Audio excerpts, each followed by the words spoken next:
Hi guys, welcome to WebStraw's new video on epistasis and problem solving for epistasis at Biology 1000 for WebStraw. I can credit to Tom Haffey for this question. So let's just look through it for 20 seconds and then we can go through a work solution with some problem solving strategies.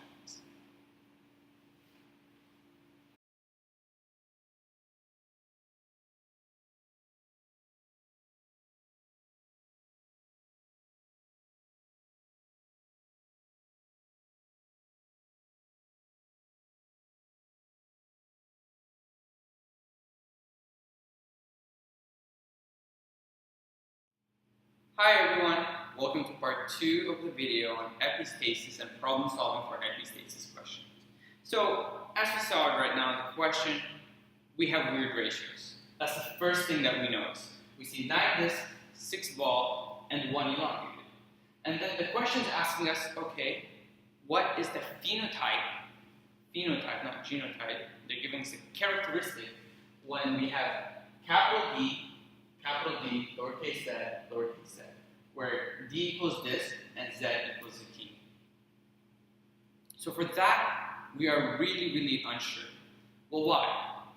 Well, the problem is that these ratios are not actually standard heterozygous cross ratios.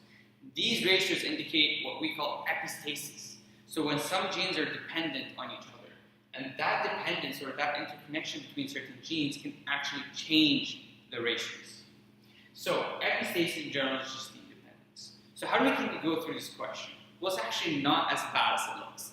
So if all we just look through here, we actually have a pretty standard setup for going through any epistasis question.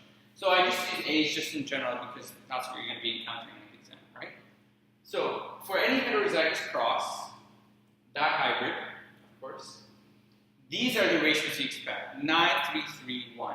That's what we've been taught, and that's what you usually expect. But this is a very nice way to visualize it and really easily solve any question that involves these ratios. So what this lowercase, or this dashed line over here does, is basically tells us that we don't care what's next to this A. It's just that we're going to have one capital A and one capital B in this situation. And that occurs 9 times in any dihybrid heterozygous cross. What we also see is that capital A and 2 lowercase b's occurs 3 times, capital B and 2 lowercase a's occurs 3 times as well, and 2 lowercase a's and 2 lowercase b's occur 1 time. So how can that help us solve this question? Well, immediately what we want to try to do is combine these in any way to obtain the numbers given by the ratios. So going back,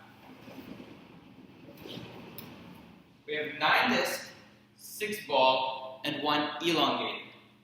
So the 6 ball is what's really interesting for us because the 9 disc and the 1 elongated seems to almost resemble what we expect, which is that there's going to be 1 with 2 lower cases and 1 with, 9 with an uppercase and an uppercase.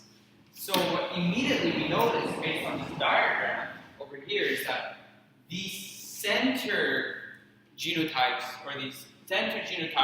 are actually giving us this 6 ball. So what is this actually telling us?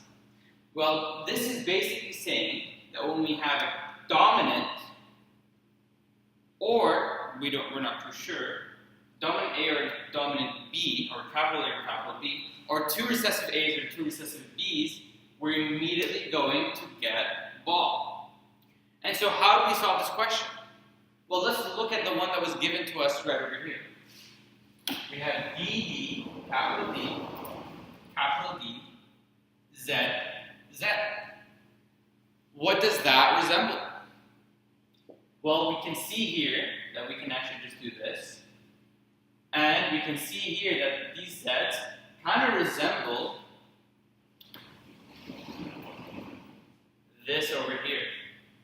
And so what is our phenotype actually going to be?